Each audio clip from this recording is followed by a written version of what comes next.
రావు, Pramila kidnap అయిన location దగ్గరికి అమర్ రాథోడ్ వెతుక్కుంటూ వచ్చేస్తారు.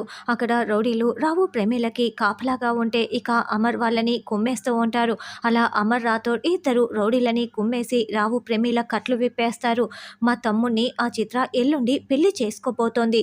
మీరొచ్చి నిజం చెప్పి ఈ పెళ్లిని ఆపాలి అని అమర్ చెప్తూ ఉంటే, పెళ్లి ఎల్లుండి కాదు బాబు ఈ రోజే అని ప్రమీల చెప్తుంది.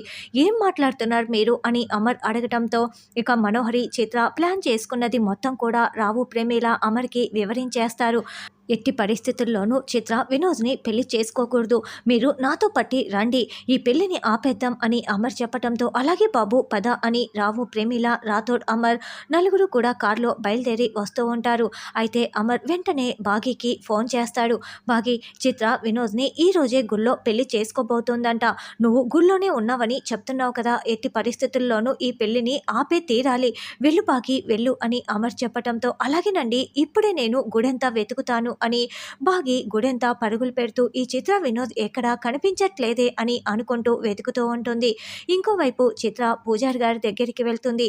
ఇదిగోనమ్మా, నువ్వు చెప్పినట్లే స్వామివారి పాదాల దగ్గర పెట్టి ఈ తాళికి పూజ జరిపించేశాను. అయితే నీకు ఒక ముఖ్యమైన విషయం చెప్పాలి.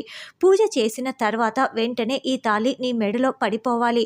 అంటే ఇప్పుడే పడిపోవాలమ్మా, అది పద్ధతి అని చెప్పటంతో అలాగే పంతులు గారు కాసేపట్లో ఈ తాళి నా మెడలో కట్టేస్తారులేండి అని చిత్ర ఆ తాళిని చేతిలోకి తీసుకుంటుంది.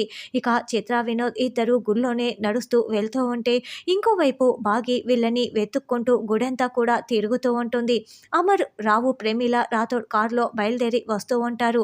మరి చిత్ర, వినోద్ పెళ్లిని బాగినే ఆపేస్తుందా అన్నది రానున్న ఎపిసోడ్లో తెలుసుకుందాం.